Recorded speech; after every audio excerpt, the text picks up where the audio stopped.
जी अस्सलाम वालेकुम। मेरा नाम है इरफान मलिक और आप देख रहे हैं 24 न्यूज़ का डिजिटल प्लेटफॉर्म।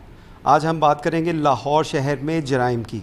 लाहौर शहर का जराइम जो है, इस हवाले से अगर आपको बताएं कि लाहौर का क्राइम जो है वो न्यूयॉर्क, दिल्ली, मैक्सिको या दीगर जो तरक्की पजीर या तरक्की याफ्ता ममालिक हैं उनमें सबसे कम जो है वो लाहौर है। यानी कि लाहौर नंबर 1 पे आ गया इन शहरों की निस्बत सेफ्टी के हवाले से। इस वक्त हमारे साथ डीआईजी ऑपरेशन फैसल कामरान मौजूद है और इनसे पूछेंगे लाहौर में पहली दफ़ा हुआ कि क्राइम का ग्राफ इस हद तक गिरा कि क्राइम ना होने के बाद शहर जो है वो सेफ़ शहरों में शुमार होने लगा और दुनिया के अंदर जो इंटरनेशनल रैंकिंग की गई उसमें पाकिस्तान का शुमार जो है वो टॉप पे आया। और इसके पीछे डीआईजी ऑपरेशन फैसल कामरान की कड़ी मेहनत थी। इनसे बात करेंगे कि क्या ऐसा काम किया जिसकी वजह से लाहौर जो है सेफ शहरों में शुमार होने लगा। अस्सलाम वालेकुम जी। वालेकुम फैसल सलाम। साहब, क्या ऐसा किया आपने कि आपने अपनी तैनाती के बाद शहर का क्राइम ही नीचे कर दिया आपने? जी, सबसे पहले तो ये क्लियर करना ज़रूरी है कि ये वाली जो रैंकिंग है ये क्या है।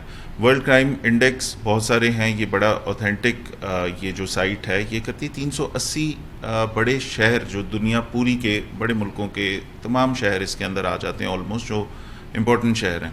ये 380 सिटीज़ हैं, इनके अंदर इनके सर्वेज होते हैं। इसके अंदर बहुत सारी चीज़ों को ये चेक करते हैं, डेटा कलेक्ट करते हैं, इंडिपेंडेंट सोर्सेज से वेरीफाइबल होता है, लोगों की फीडबैक होती है, जिसके बाद ये अपना डेटा एनालाइज करके फिर वो रैंकिंग जारी करते हैं। अब ये पिछले 3 सालों की ये डेटा एक कई महीने का नहीं होता, ये over a period of time उसको एनालाइज कर रहे होते हैं। और वो जो उन्होंने अप्रैल 2025 में जो डेटा दिया उसमें ये प्रीवियसली जितना काम हुआ उसके अंदर इन्होंने पिछले साल का सारा डेटा देख के फिर ये अपनी रैंकिंग जारी की, जिसमें दुनिया के बहुत सारे वो कंट्रीज़ जो शायद आपको यहाँ बैठ के लगता है कि न्यूयॉर्क बड़ा सेफ़ होगा, लॉस एंजल्स बड़ा सेफ़ होगा, यहाँ पे इसी तरह मैक्सिको और बहुत सारे हमारे वो मुल्क, न्यू दिल्ली, इवन रावलपिंडी और लाहौर, उसमें कराची से भी लाहौर का क्राइम को उन्होंने हायर रैंक किया है कि क्राइम इंडेक्स में हम नीचे चले गए। जितना कम स्कोर होगा उसका मतलब है यहाँ क्राइम कम है और इसके अंदर सेफ्टी का स्कोर फिर बढ़ जाता है। तो इसके अंदर बहुत सारी मेहनत थी, इसके अंदर ये टीम वर्क है। कोई भी एक शख्स की मेहनत से ये चीज़ें ठीक नहीं होती, इसमें टीम वर्क है। मेरे एसपीज़, मेरे एसएसपी, मेरे एसडीपीओज़, डीएसपीज़, एएसपीज़ और एसएचओज़, फिर चौकी इंचार्जेस और डाउन टू कांस्टेबल लेवल, हमने कोशिश है कि मेरिट को फॉलो करें। हमने कोई एसएचओ सिफारिश पे नहीं लगाया। गवर्नमेंट की तरफ से बहुत ज़्यादा पैटर्नेज थी कि आप बिल्कुल मेरिट पे ट्रांसफ़र पोस्टिंग्स करें, उसका एक बहुत बड़ा रोल होता है। प्लस फिर ये जो पॉलिटिकल स्टेबिलिटी होती है इसकी वजह से ओवरऑल इम्पैक्ट, जैसे आपकी स्टॉक एक्सचेंज ऊपर बढ़ती है, जैसे आपकी और इकोनॉमिक इंडिकेटर्स बेहतर होते हैं, उसी तरह क्राइम पे भी इसका फ़र्क पड़ता है, पुलिसिंग पे भी फ़र्क पड़ता है। तीसरी चीज़ जो गवर्नमेंट की प्रायोरिटी थी कि हमने फोकस करना है क्राइम पे और चीज़ें ठीक करके बतानी है, हमने क्राइम को कम करना है, नारकोटिक्स को कम करना है। और इसी तरह जो गवर्नमेंट ने अपनी रेड लाइंस दी कि ख़वातीन वाले केसेस में, बच्चों वाले केसेस में इनके ऊपर तवज्जो ज़्यादा देनी है। तो इस विज़न पे काम करते हुए हमने फोकस किया, क्राइम हॉटस्पॉट आइडेंटिफाई किए, हमने वो जगह देखी जहाँ पे क्राइम रिपीटेड होता है, हमने वो क्राइम टाइम निकाले कि कौन से ऐसे सर्टन टाइम है, जैसे मिसाल के तौर पे कि शाम को 6 बजे से रात 12 बजे वाले जो 24 घंटे में से ये 6 घंटे क्रूशल हैं, जहाँ पे मार्केट में लोग आएंगे जाएंगे, उस जगह पे आपको फोकस करना चाहिए कि उधर रिपीटेड इंसिडेंट ना हो। एटीएम्स के बाहर कोई बड़ी बैंक रॉबरीज ये ना हो, तो उसके लिए सुबह भी बैंक रॉबरीज के ना हो, लोग कैश लेके निकलें, लुटे नहीं, उसके लिए सुबह भी एसएचओज़ ड्यूटीज़ चेक करते हैं, एसडीपीओज़ चेक करते हैं, मुझे रिपोर्ट आती है उसकी। तो ये एक बहुत सारा टीम वर्क था, बहुत सारे लोगों का कंट्रीब्यूशन था। इसके ऊपर हमने क्राइम डेटा एनालिसिस का बड़ा हमें फ़ायदा हुआ। हमने पिन पॉइंट कर लिया, तमाम 84 पुलिस स्टेशन में एक तरह की पुलिसिंग नहीं हो सकती, हर जगह पे रिक्वायरमेंट्स मुख्तलिफ हैं। कुछ ऐसे जगह हैं जो कमर्शियल सेंटर्स हैं सुबह में चलते हैं, कुछ ऐसे हैं जहाँ रात को रश होता है। अब दोनों में डिप्लॉयमेंट आप एक ही तरह की नहीं कर सकते। सुबह की डिप्लॉयमेंट कुछ और तरह की होगी, रात का क्राइम कुछ और तरह का होगा। कुछ ऐसे एरियाज़ हैं जहाँ लेट नाइट क्राइम होता है, 12 बजे के बाद, सुबह 4 बजे के, ये 4 घंटे होते हैं जो ज़्यादा वल्नरेबल। तो हमने उस हिसाब से उस पर डिप्लॉयमेंट की। फिर सेफ़ सिटी के साथ जो मसाइल होते थे कि सेफ़ सिटी से डेटा लेना मुश्किल था, सेफ़ सिटी से फुटेज निकालना ऑपरेशंस के लोगों के लिए बड़ा एक हैसल होती थी, उसके अंदर बड़ी रिक्वायरमेंट्स होती थी।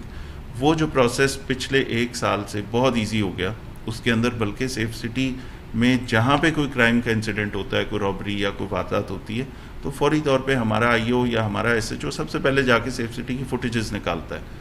तो सेफ सिटी की वजह से और उनके कोऑर्डिनेशन बेहतर होने की वजह से हमारे साथ ये हुआ कि वो जो हमने गैंग्स, हुलिये, लोगों के गाड़ियों के आमतौर पे क्राइम आपने देखा है कि मोटरसाइकिल पे 90% क्राइम, 90% से भी ज़्यादा बाइक यूज़ होते हैं। वो हमने उनके नंबर्स, उनको ANPR में चेक करना शुरू किया। फिर वो हमारे गैंग्स की वो बनना शुरू हो गए नेटवर्क के, यही बाइक इस जगह पे होता है, यहाँ वारदात होती है, ये यहाँ होता है, यहाँ भी इंसिडेंट होता है। उसको जब क्लब करके ऑप्स की टीम ने और हमारे सेफ सिटी वालों ने हमें इसमें असिस्ट किया, तो हम बहुत सारे क्रिमिनल गैंग्स पकड़ने में कामयाब हो। जब एक्चुअल गैंग जेल में, सड़कों के ऊपर सुकून। अब ये कंटिन्यूस प्रोसेस है। मैं ये नहीं कहता कि क्राइम बिल्कुल ज़ीरो हो गया, लेकिन ये लोग जेलों में जाते हैं, ये ज़मानतें होती हैं, ये फिर आते हैं, हम इनको फिर पकड़ते हैं, ये साइकिल तो चलता रहेगा। लेकिन हम कंटिन्यूसली पिछले साल अप्रैल से इस साल अप्रैल तक आपने देखा है कि एक मुसलसल डाउनवर्ड ट्रेंड पे आ रहे हैं। वो उसकी वजह यही है, मेरिट पे पोस्टिंग्स हैं, डिटेक्शन के ऊपर बहुत सारा काम जो अपस्विंग कर रहा है, फिर इन्वेस्टिगेशन के साथ मिल के हम जो चलानिंग कर रहे हैं। जो इस तरह के गैंग हैं, 100 मुकदमों में चलान हुआ है, 150 दफ़ा उनके ऊपर 150 मुकदमों का रिकॉर्ड है, और फिर बाहर निकलते हैं। उनको किस तरह चलान करना है, उनकी केसेस के अंदर इन्वेस्टिगेशन को हम बताते हैं कि इनकी वीडियोस हैं, वो वाले सबूत डाले जाएं, ताकि हमारी प्रोसिक्यूशन को प्रॉब्लम ना हो बाद में, और केस अच्छा बिल्टअप और लंबे अरसे के लिए अंदर जाएं। तो ये सारी चीज़ें हम मिल के पूरी लाहौर पुलिस इन्वेस्टिगेशन ऑपरेशन मिलके जो ये काम करी है, इससे ओवरऑल क्राइम के अंदर बड़ा ट्रेंड पड़ा। अच्छा, इसमें आप हमें ग्राफिक्स हमें नज़र आ रहे हैं, इसके ऊपर बताएंगे हमें कि ये क्या चीज़ है और किस तरह आपने इसको एनालिसिस किया गया, और उस वेबसाइट के ज़रिए क्या बताया गया कि कौन कौन से मालिक हैं, कौन कौन से शहर हैं जिनसे हम बेहतर हैं। 380 टोटल सिटीज़ हैं जो वो आप ये जो इस पे वेबसाइट का पूरा एड्रेस लिखा हुआ है, ऑथेंटिक वेबसाइट है, आप इसको चेक कर लें। ये इंटरनेशनल फिगर्स देती है 380 सिटीज़ के, पूरी दुनिया के। उन 380 शहरों के अंदर उन्होंने मुख्तलिफ चीज़ें कि वो सेफ्टी के इंडेक्स क्या है, क्या रात को आप बाहर निकल सकते हैं, क्या दिन के टाइम आपके साथ क्राइम होने का खदशा है, क्या आपको फियर है कि आपके साथ वारदात हो जाएगी, क्या फियर है रॉबरी का, मगिंग का, क्या आपको फियर है कि घर से आप बाहर जाएंगे तो आपका घर पीछे लुट जाएगा। इसी तरह परसेप्शन है, करप्शन के बारे में परसेप्शन है। इन सारी जो पैरामीटर्स हैं, इसके ऊपर उन्होंने सर्वेस की हैं, लोगों से डेटा कलेक्ट किया है, अपना क्राइम का डेटा कलेक्ट किया है, पब्लिक फीडबैक भी डाली है, और बहुत सारा डेटा एनालिसिस भी किया है। तो इन सारे हेड्स में फिर वो उसको हर साल वो चेंज करते हैं। तो हर साल इसके अंदर कोई ना कोई कमी या बेशी होती है। एक टाइम था आज से 4 साल पहले कि जब हम कहीं 173वें नंबर पे थे इन मुल्कों के अंदर। अभी हमारा जो क्राइम का इंडेक्स है वो आपने देखा कि हमारा स्कोर 37 आया उसके अंदर। तो ये 37 में बर्लिन बड़ा शहर है, इस्तांबुल आप सबको पता है, रोम है, न्यूयॉर्क है, पिंडी है, जकार्ता है, लंदन है, लॉस एंजलिस भी है, लॉस एंजलिस है, वाशिंगटन है, ढाका है, ठीक है, ये न्यू दिल्ली है। आप अपने नेबरिंग कंट्रीज़ के सिटीज़ भी देख लें, आप वो भी देख लें कि जो मुल्क हम समझते हैं शायद कि बहुत तरक्की याफ्ता होंगे और वहाँ कैमरे नहीं होंगे, लाखों कैमरे लगे होंगे।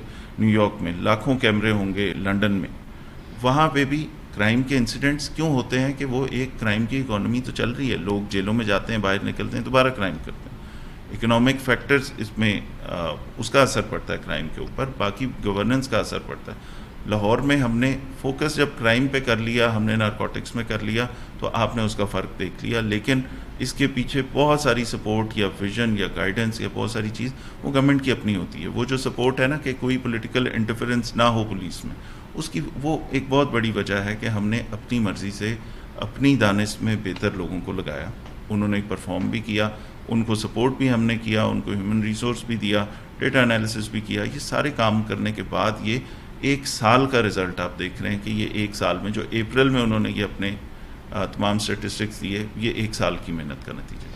जैसा कि आपने डीआईजी ऑपरेशन फैसल कामरान की बात सुनी, उनका कहना है कि इसके ऊपर पूरी जो एक फ़िज़िक्स काम कर रही थी, जिसमें हम डाकू पकड़ भी रहे थे, मुलजमान के ख़िलाफ़ चलानिंग की जा रही थी, और उसके साथ साथ दीगर जो काम किए गए, जिसकी बायस लाहौर शहर जो है वो दुनिया के जो बेहतरीन शहर हैं उनसे सेफ़ सिटी जो है वो लाहौर है। मैक्सिको से, कनाडा से, या हमारे जो हमसाया ममालिक हैं ढाका, न्यू दिल्ली, इनसे बेहतर लाहौर शहर है और यहाँ पे लोग अपने आप को ज़्यादा महफूज महसूस करते हैं। बहुत शुक्रिया आपका।